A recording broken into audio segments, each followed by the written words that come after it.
bongkak dan sombongnya orang yang bermaksiat kepada Allah, dilihat banyak orang, disaksikan dan didengarkan oleh banyak orang, saksinya banyak, ditekor baik-baik, kadang-kadang nggak terima. Ya, orang ada yang seperti ini. Nah, kalau sudah kesombongan masuk dalam hati, mau orang tuanya, mau anaknya, mau gurunya, mau kiainya, mau habibnya yang turun tangan, kalau sombong itu dasar daripada orang ini, maka tidak akan bisa, akan sulit untuk bisa ditembus ini kesombongan. Makanya guru kita memberikan nasihat kepada kita, ya jadi orang jangan sombong-sombong. Sombong ini bukan memamerkan harta, enggak, bukan sombong itu. Sombong yang sifatnya tidak mau menerima kebaikan dari orang lain, yang tidak mau menerima teguran dari orang lain. Ya, dalam sejarah Nabi pun kadang-kadang minta, ayo teguran, ayo ada yang salah dari saya. Nabi yang maksum, yang terjaga daripada dosa dan kesalahan, tidak ditegur. Para habaib di dalam sejarah-sejarah juga begitu. Ya, ketika mereka banyak nasihat, saya ini sudah 10 tahun nasihati Anda. Di rumah saya, di majelis saya, di tempat pengajian saya 10 tahun. Ayo kamu sekarang nasihati saya.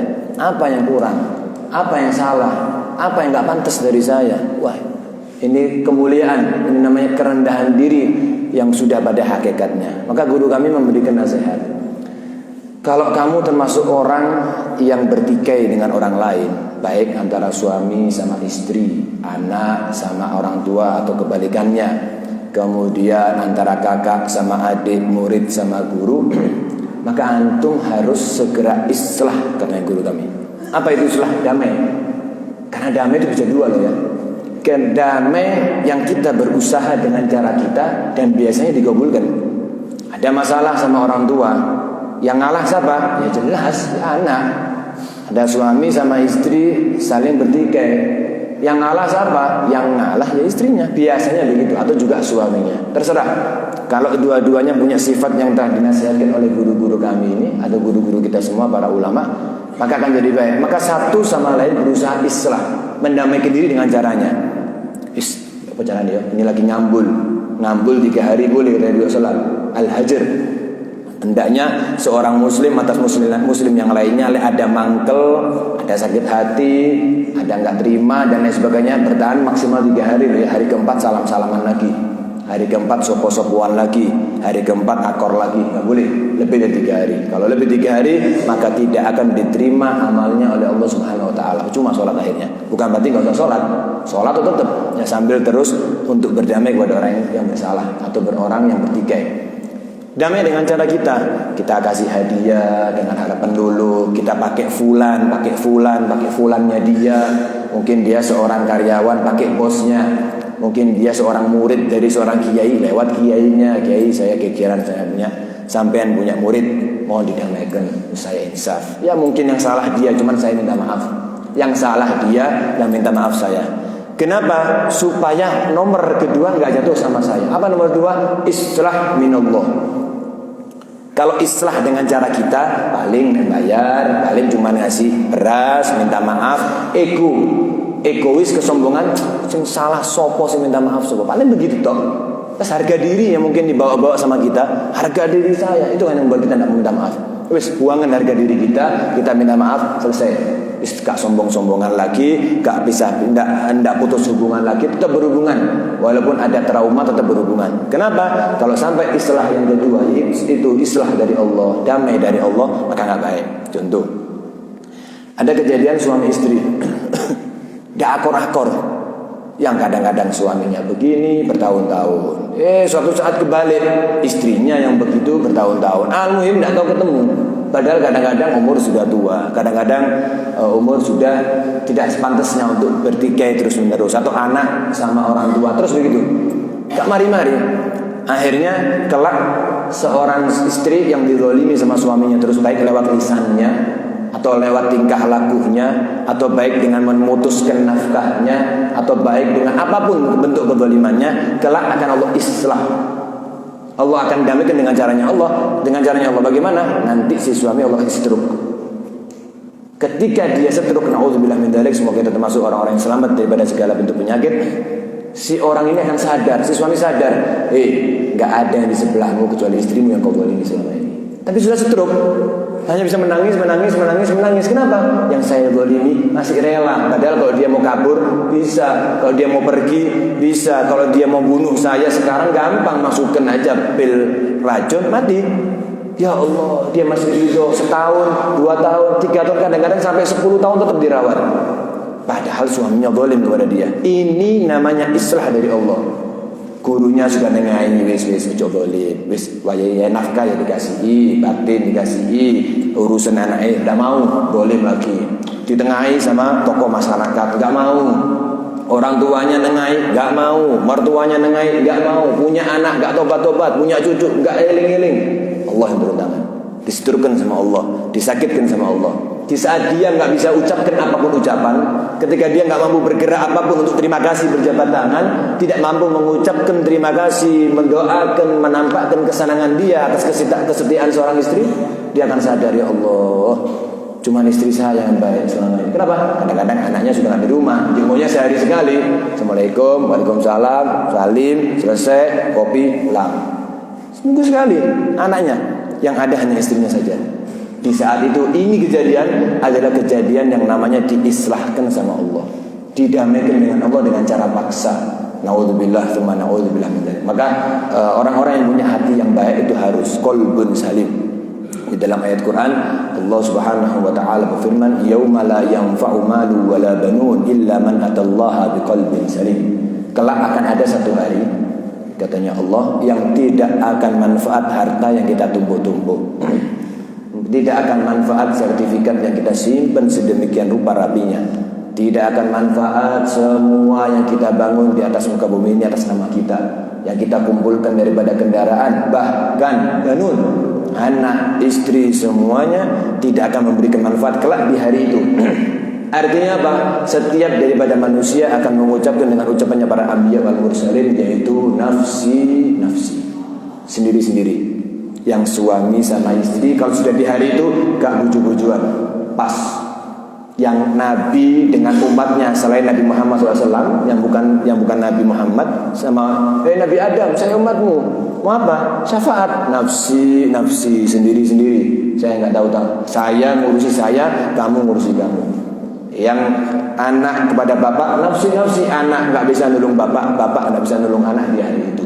Illa, kecuali man atallaha biqalbin salim, seseorang yang di hari itu datang kepada Allah dengan hati yang selamat, seseorang yang datang di hari itu dengan hati yang bersih, hati yang terlepas daripada segala macam banyak hal. Yang pertama, hati yang bersih adalah salimun minal mukaffirat, yaitu yang selamat daripada hal-hal yang mengkufurkan dirinya dari Allah Subhanahu wa taala. Baik kufur iman ataupun kufur syukur.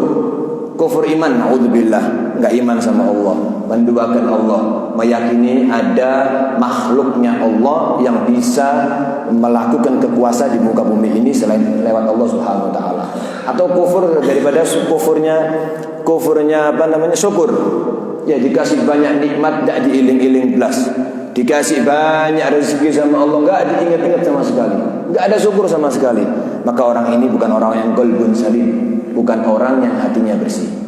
Yang kedua, selain salimun minal mukaffirat, salimun minal mufassiqat, yaitu yang selamat daripada hal-hal yang memfasikkan dirinya, yaitu maksiat, hal-hal dosa-dosa besar atau dosa kecil tapi istiqomah. Ini tok kok. Setiap kapan? Setiap hari. Ya nggak bisa tok, ya nggak pakai mek. Ya kalau maksiat kecil diistiqomahin nggak pakai mek, itu akan jadi dosa besar, akan jadi hal yang memfasikkan diri. Yang ketiga, salimun minal bidah, yaitu selamat hati atau hati selamat adalah hati yang kosong daripada bid'ah, hal-hal yang tidak ada tuntunan syariatnya. Quran nggak ada, di hadis nggak ada, kalamnya ulama juga nggak ada. Maka ini tidak bisa disebut sebagai qalbun yang salim. Termasuk qalbun salim adalah tawakkis syubhat, salimun minas syubhat, yaitu kosong dan selamat daripada syubhat-syubhat. Apa itu syubhat? As-syubhatu ukhtul haram. Syubhat itu adalah saudaranya haram.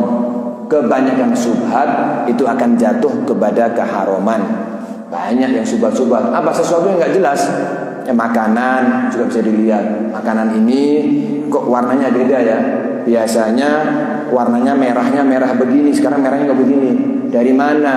Dari siapa? Siapa yang buat? Boleh tanya seperti itu. Kenapa? Takut subhat atau rezeki atau hadiah dari orang lain juga boleh diproses. Dari mana ini? Untuk apa? Atas dasar apa?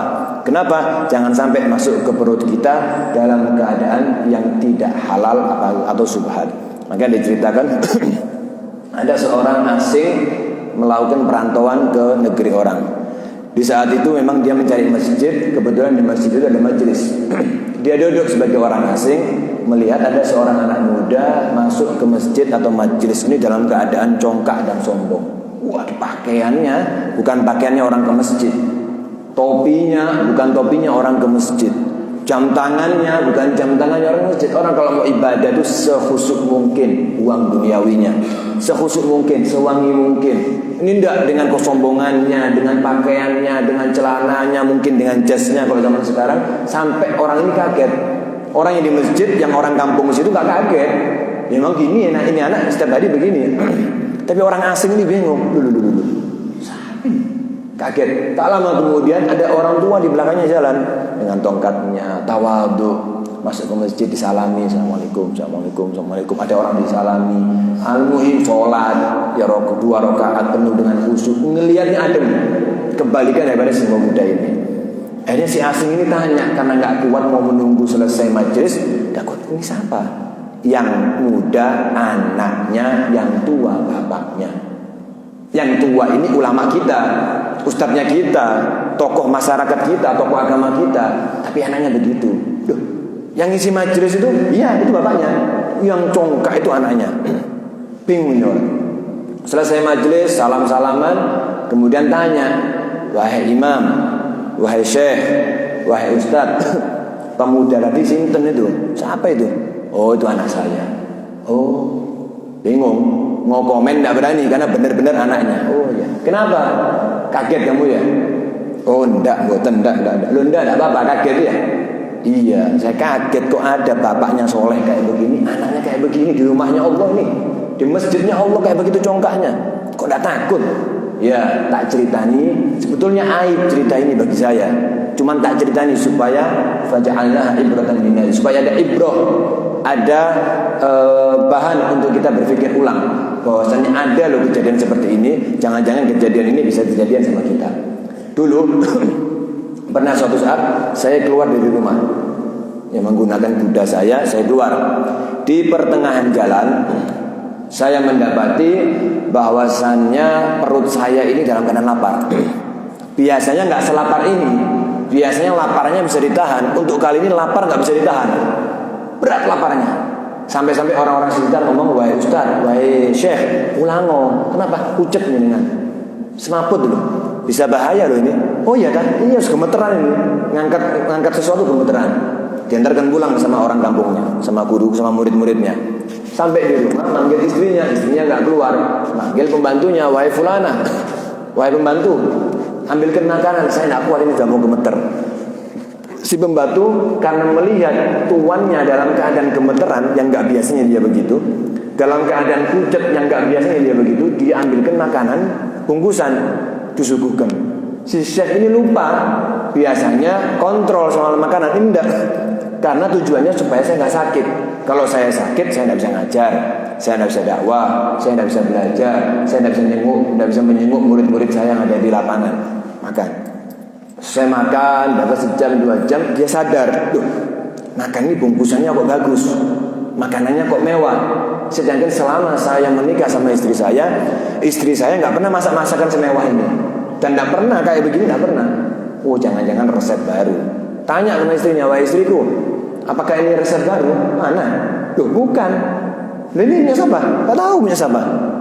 Akhirnya si pembantunya dipanggil, loh, ini punya siapa? Ini tadi aslinya tuan, begini ceritanya. Saya mau suguhkan ke jenengan makanan dapur. Kebetulan makanan dapur belum siap untuk disuguhkan. Kalau nunggu setengah jam lagi dengan gemeter kayak gitu, nunggu setengah jam bisa pingsan. Tak suguhkan makanan yang ada. Ini makanan masih fresh kok, masih baru, masih enak kok. Lo tahu makanan enak dari siapa? Ini pemberian raja kepada masyarakat. Sedangkan uang kerajaan itu dari uang pajak, dari uang zalim, dari uang ngerampas. Nanti para tentara-tentaranya raja itu ngambil haknya orang di pasar, saya naik dewi, ngerampok ini saya naik dibawa ke kerajaan, dimakan, diolah.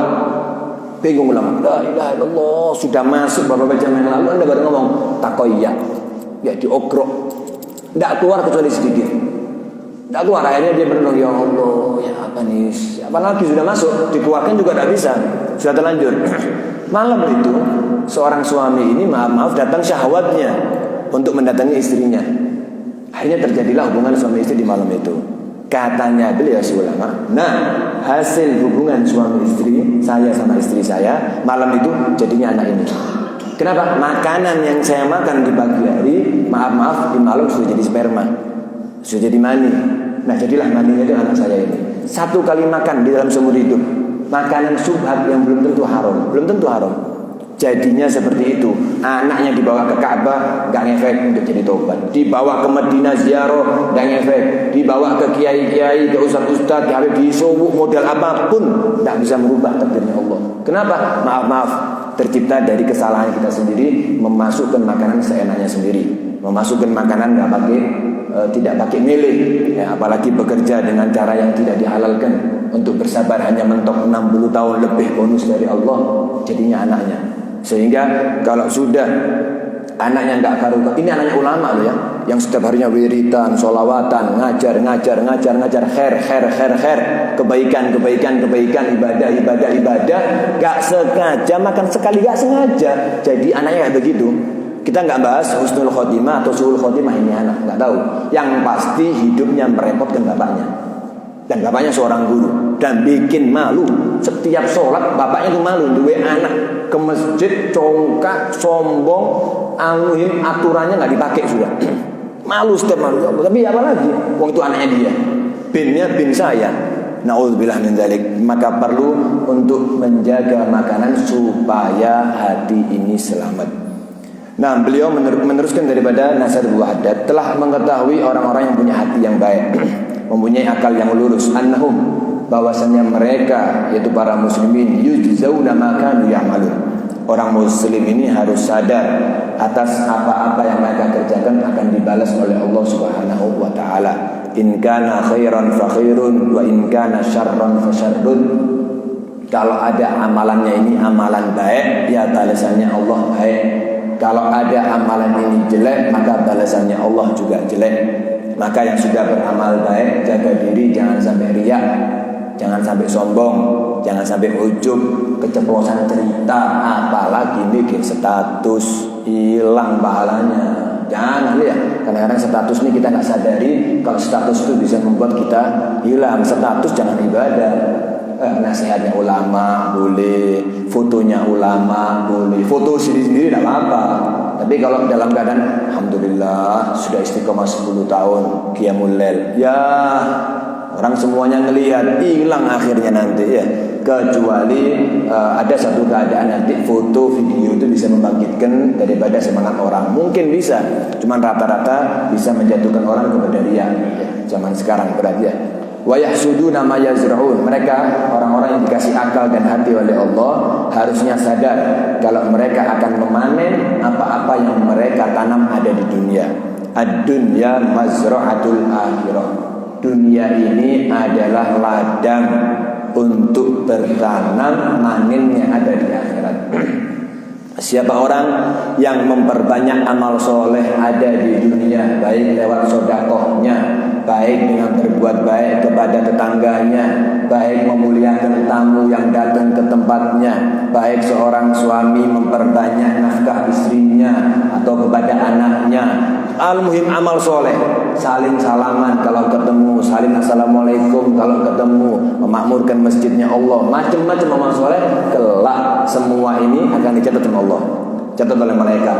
Nah, nanti tiba-tiba kita dikasih satu ladang, ayo panenan guys. Cek besar ya Allah. Ya, ini karena umurmu 63 tahun. Nah ini, mulai balik sampai sekarang, ini semua yang dia dapatkan. Tanamannya dicabut. Kalau keluar nur atau cahaya, berarti amal soleh. Alhamdulillah. Ya, malaikatnya mengucapkan alhamdulillah, syukur, alhamdulillah, ini amalmu yang kamu cabut, ini berkat kamu saling salam kepada orang muslim. Mek salam toh. Assalamualaikum, waalaikumsalam. Wis, kalau beribu-ribu kali, beribu-ribu tanaman ada di situ berkeluarnya nur cahaya. Cabut lagi nur, cahaya lagi. Ini hasil salamanmu. Kalau tadi salam, sekarang salaman, jadi amal soleh. Angkat lagi, muzlim, peteng, gelap, menjijikkan. Apa ini? Ini ketika Anda ketemu sama muslim, merengos, sengaja nggak mau sapa. Kenapa? Marah. Kenapa? Bodoh. Kenapa? Siapa orang nggak dianggap di kampung ini? Ini amal jelek. Hati-hati. Baru 3 kamu cabut. Ribuan atau mungkin jutaan amal akan dia cabut satu-satu. Ya, termasuk orang yang beruntung ketika yang dia cabut nurnya lebih banyak daripada hal yang menjijikkan tadi itu. Maka tugas kita di dunia ini menyebarkan daripada biji-biji amal soleh supaya nanti di sana menjadi bahan untuk kita panen. Syukur ya, kita bisa bayangkan para petani itu ketika menanam capek-capek, panas-panas, hujan-hujan, merawat, jaga daripada hama, berat. Kemudian dia panen, sukses, sempurna, 99% anggap. Bagaimana bangganya dia. Padahal maaf itu jadi harta. Jadi dunia, yang mana dunia itu akan habis. Kalau dia buat duniawi toh. Tapi kalau dia buat nafkah, dibuat sedekah, akan kekal. Bagaimana kalau kita 60 tahun, 63, 64 tahun atau lebih, semoga panjang umur, sehat walafiat, fi taatillah, fi taati Rasul sallallahu alaihi wasallam, maka kita akan mendapati panenan kita nanti di sana penuh dengan kebaikan. Amal soleh enteng kok. Ya, kita kembalikan kepada kita apa amal soleh yang perlu kita langgangi. Ya enggak semua amal soleh kita lakukan. Ya kalau bisa ya bagus. Tapi satu persatu, satu amal soleh diistiqomai. Sudah istiqomah, nambah lagi amal soleh, istiqomai lagi. Setelah amal soleh terus amal soleh, satu istiqomah. Daripada buahnya sebulan selesai, akhirnya enggak menanam lagi. Wa kama yadinu yudanun, orang yang punya akal, orang yang punya hati, yang Allah berikan kepada mereka harus sadar apa yang mereka lakukan akan diperlakukan kepada mereka sesuai dengan hadis Nabi SAW. Kama tadinu tudan, sebagaimana kamu berbuat, kelak kamu akan diperbuat. Sebagaimana Anda menertawakan orang yang gak perlu Anda tertawai, sebentar lagi Anda akan ditertawai sama orang yang keadaan Anda gak perlu ditertawai. Sebagaimana Anda membentak orang tua, kelak anak Anda akan membentak Anda. Kalau Anda sudah berani melotot kepada orang tua, ini katanya beliau ya, maka anak kita akan melotot kepada kita. Kenapa? Kama tadinu tudan. Sebagaimana Anda begitu, begitulah Anda akan digitukan, diperbuat. Kalau kita punya khayalan hidup, wah saya kepingin kalau tua itu dihormati. Sekarang hormati orang lain, maka Anda semakin hari semakin dihormati. Saya kepingin anak saya ini nurut. Ya sekarang yang jadi anak harus nurut sama orang tua, maka nanti anaknya akan nurut kepada dia. Saya berharap jangan angan-angan tapi nggak ada amal. Angan-angan diamalkan. Saya kepingin jadi kalau tua takwa, mulai sekarang takwa kepada Allah. Saya kepingin diamalkan supaya nanti Allah balas sesuai dengan apa yang kita amalkan. Wa ala ma qaddamuhu yuqaddamun. Orang yang punya akal, yang punya hati harus sadar apa-apa yang mereka sodorkan ada di bumi kelak akan disodorkan ada di akhirat sesuai dengan kejadiannya. Ini bukan manusia tapi malaikat raqib sama atid yang terus menulis. Tidak akan luput, per detiknya ada amalan. Setiap detik ya, pakai tanggal, kalah sistem-sistem di dunia ini. Komputer sehebat apapun, aplikasi sehebat apapun yang sudah mutakhir kayak sekarang, tidak akan bisa menandingi kemutakhiran dan kecanggihan teknologinya Raqib dan Atid yang diberikan oleh Allah Subhanahu Wa Taala. Ya, semuanya akan disuguhkan di akhirat. Siapa orang yang menerima suhifah amal, lembaran amalnya dengan tangan kanan, tandanya dia insya Allah termasuk orang yang masuk ke surga. Siapa orang yang menerima tangan kiri atau dari belakang, maka tanda, bukan pasti ya, tanda kalau dia ini akan dijebloskan kepada nerakanya Allah Subhanahu Wa Taala. Semoga kita termasuk orang-orang yang menerima suhifah kita dengan tangan kanan dan masuk ke surganya Allah. Amin ya rabbal alamin. Wa kaifa la ya'lamuna dzalik. Wa yuqinuna bima hunalik wa hum yasma'una ma bihi yu'minun. Bagaimana orang punya akal, punya hati, sehat, tidak mempercayai kalau mereka akan dibalas oleh Allah kelak di akhirat. Bahkan ada amalan-amalan itu dibalas di dunia sebelum di akhirat. Ada, atau ada juga yang di akhirat toh yang dibalas. Seperti apa? Lihat orang-orang kafir. Ya, mereka hidup di dunia nikmat, tambah gede rumahnya. Kita yang sholat, belan-belani ke masjid gak gede-gede. Kenapa? Ada dua pemahaman. Pemahamannya si kafir, Allah jorken duniawi sama dia. Kayak wali orang kafir ini katanya. Dia ngerasa sak kecap dadi saya. Ini tok dadi, gesek dadi. Saya kepingin 5 tahun lagi saya punya rumah 6 lantai, pakai lift, pakai ini. Jadi kita minder. Loh, jenengan dungo. Di mana? Di situ. Situlah pokoknya. Kemudian kabul. Ini Anda lihat sendiri. Loh. Ayo. Orang kalau muslim tidak kuat imannya, tak putar balik aja. Nauzubillah min dzalik. Kenapa kok dikasih sama Allah? Rahmatnya Allah dijor. Minta rumah, nih, mobil banyak, nih, tinggal gesek, nih, semua Allah kasih. Kenapa? Untuk Allah kelak ada argumentasi hujah, wes ya, kafir, wes, ini sekarang di wilayahnya saya, akhirat. Kamu dulu ingat rumahmu kecil tak gede, no sampai gedenya itu ngalang-ngali akalnya orang. Kok ini rumahnya? Iya ingat. Kamu ingat kolam renangmu lantai 1, lantai 2, lantai 3 ada semuanya. Iya ingat. Semua sakit kamu jadi iya. Itu rahmatku kepada empen.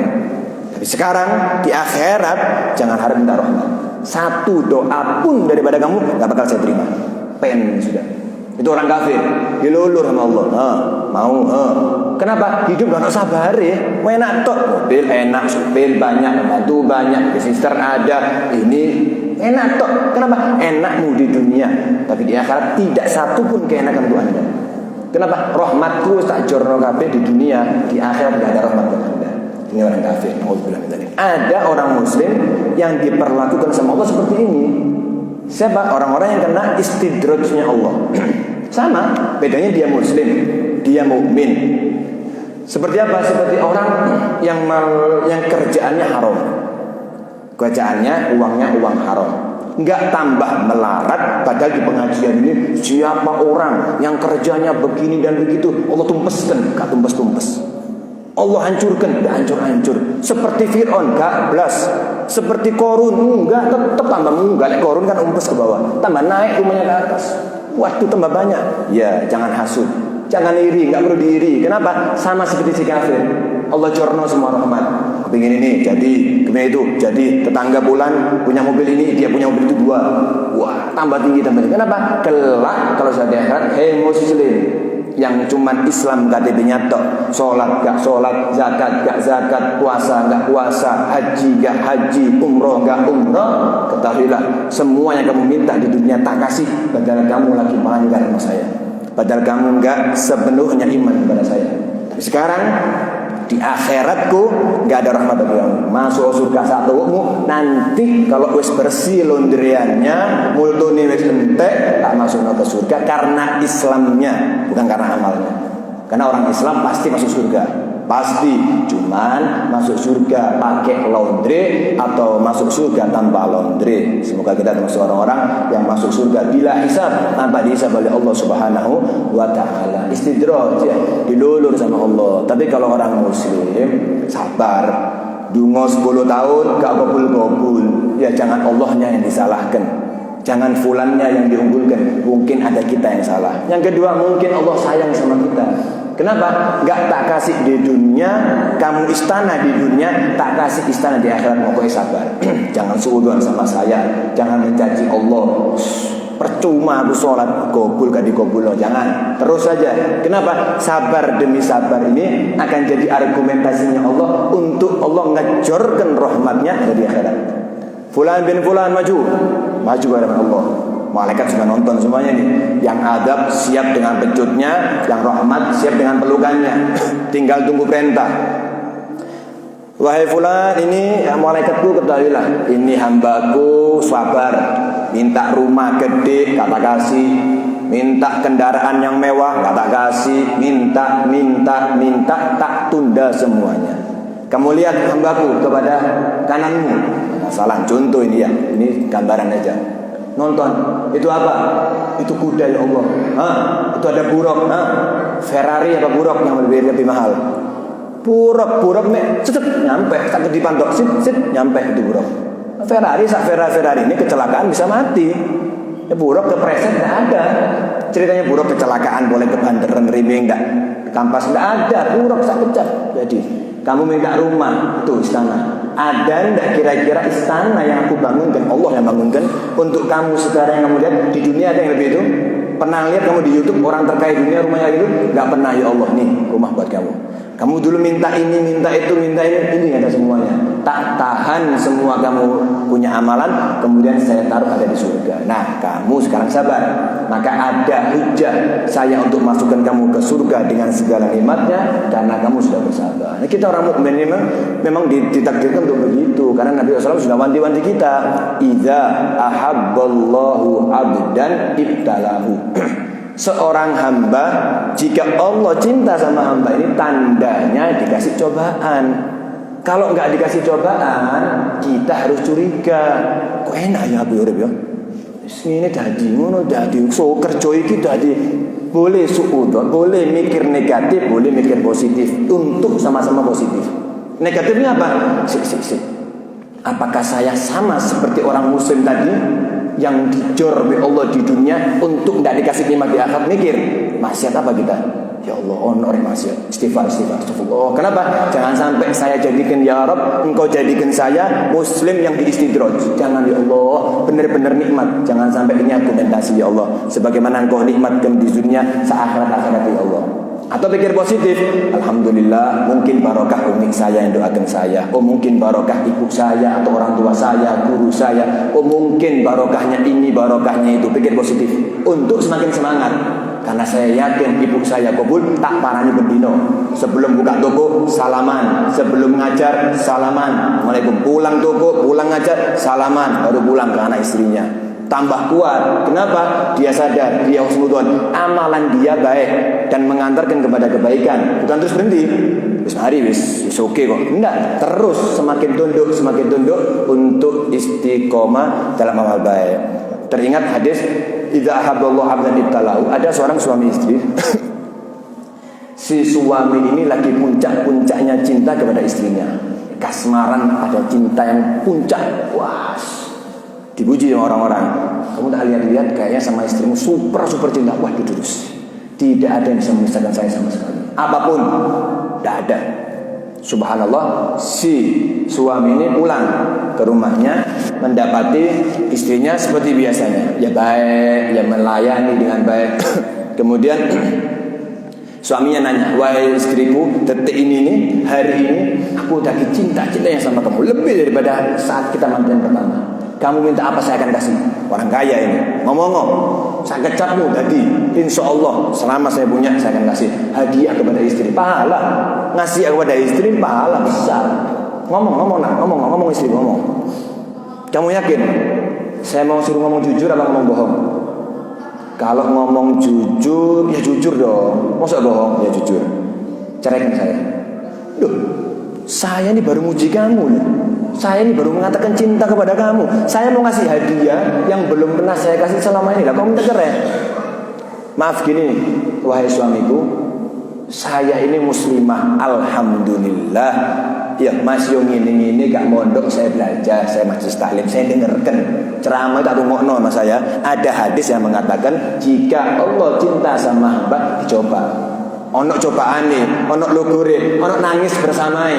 Ada nangis bersama, ya Allah maafkan dosa saya, ya Allah kasih cobaan demi cobaan. Kemudian saya melihat kehidupan kita berdua sebagai suami istri enak. Minta rumah, Allah kasih rumah. Gak pakai kerja muluk-muluk, kerja tapi Allah kasih 2 kali lipat untungnya sampai bisa bikin rumah. Kepingin punya anak 5 sesuai, setahun sekali masa atau 2 tahun sekali lahir sesuai dengan kita ini manusia apa Allah kok bisa nentuno takdir. Saya enak ini. Kita minta kendaraan jajal. Ya Allah, kemudian kita kepingin keluar negeri seenaknya. Sakit jadi. Jangan-jangan kita muslim, saya muslimah yang tidak diridhoi oleh Allah. Kenapa? Kalau dicinta oleh Allah itu ono loroi, Anda nggak pernah sakit. Ada bangkrutnya, kamu nggak pernah bangkrut. Ada istilah itu keadaan ekonomi menurun. Untuk Allah coba, ayo seiman apa ndak iki? Masih beriman apa ndak ketika ekonomi menurun? Kamu ndak ekonomi ndak turun, munggah terus. Maka saya melihat perkawinan kita tidak barokah. Masih duit akeh, masih anak akeh, wis cereno saya. Bingung suaminya. Ya apa sih ini? Wis minta saya satu kesempatan. Ya wis, tak kasih kesempatan. Anda keluar dari rumah 3 hari. Setelah 3 hari balik ke sini. Maka hari ketiga saya akan putuskan kalau saya akan cerai atau berhenti atau terus menjalankan hubungan rumah tangga. Berangkat suaminya, ya dengan pegawainya, dengan anak buahnya berangkat naik kuda. Ketika berangkat silaturahim ke rumah temannya, cerita kerja, kemudian bicara nostalgia. Berangkat ke rumah temannya yang kedua. Sampai rumah temannya yang kedua selesai bicara kerja nostalgia, berangkat ke rumah temannya yang ketiga karena dia disuruh nginep di luar rumah untuk tafakur. Akhirnya ketika mau berangkat ke rumah temannya yang ketiga, kakinya yang harus nginjak di pedalnya kuda keplecuk, jatuh, kemudian patah kakinya. Bingung, ya Allah maaf ya, kawan saya pulang, bilang sama istri saya patah. Gak mungkin istri saya nggak bukan saya rumah, ditandu. Yang awalnya naik kuda ditandu sampai depan rumah. Sampai depan rumah istrinya naik, si budaknya atau pembantunya naik. Maaf tuan, maaf nyonya, ini bapak jatuh. Loh, terus apa? Jatuhnya apa? Jatuhnya patah. Oh, kok kan enggak? Wis suruh naik. Wah, iki bojoku iki. Ya apa sih? Tadi dikasih apapun enggak mau, sekarang suaminya dalam kecelakaan, dia senang sama suaminya. Naik. Kenapa kau wahai suamiku? Saya ini tadi dari rumah 1 ke rumah 2 selamat, dari rumah kedua ke rumah 3 jatuh, patah, ini muncul tulangnya. Walhamdulillah, nggak jadi cerai ya. Loh, kok gitu? Sekarang kamu dikasih sakit sama Allah, berarti Allah sayang sama kamu. Kalau Allah sayang sama kamu, ya sayang sama saya. Berarti keluarga kita keluarga yang dirahmati oleh Allah. Kenapa? Dikasih cobaan, salah satunya patah tulang. Jadi harus sadar. Jadi kan bukan berarti cerita ini motivasi untuk kita, ya Rob tumpuk no kabeh masalah kepada saya. Ya jangan. Kapan ada masalah Allah sayang.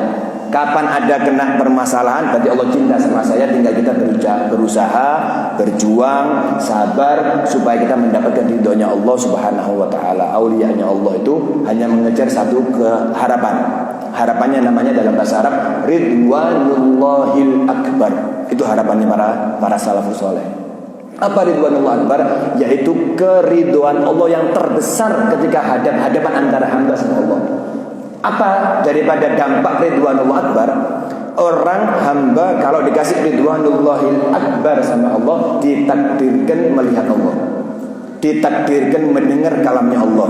Kalau sudah dapat kunci Ridwanullah Akbar, melebu metu surga manapun bebas. Mau ketemu Nabi bebas, mau duduk sama Nabi bebas, mau majlisan di surga sama Nabi SAW bebas. Kenapa? Ridwanullahil Akbar, ridhonya Allah yang terbesar kelak ada di akhirat. Semoga kita termasuk orang-orang yang bisa mengambil manfaat daripada sedikit yang telah Fakir sampaikan, dan kita termasuk orang-orang yang penghuni surga yang mendapatkan Ridwanullahil Akbar, kumpul bersama Nabi sallallahu alaihi wa ala alihi wa sahbihi wasallam. Amin.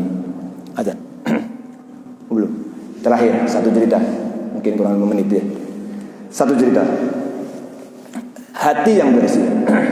Kita lihat cucu Nabi Muhammad sallallahu alaihi wasallam, yaitu Sayyidina Ali Zainal Abidin bin Husain bin Fatimatuz Zahra binti Rasulillah sallallahu alaihi wasallam.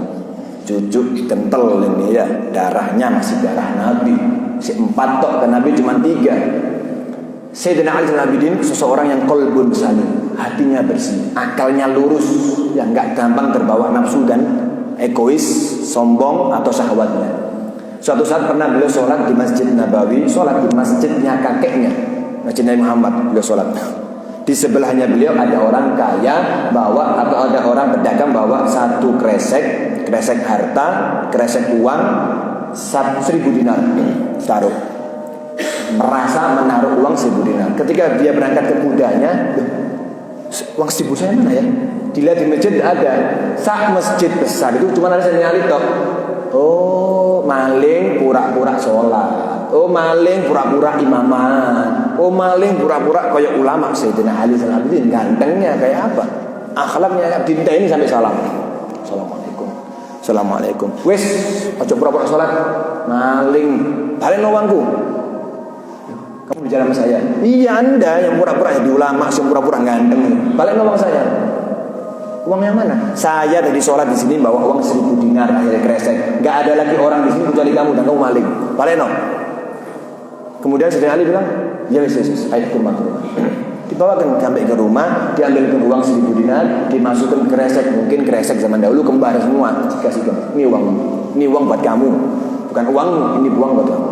Oh, maling kamu ini, ndak bikin malu, ndak pesen mana istri makan uang haram. Ngomel terus wes. Ya sudah.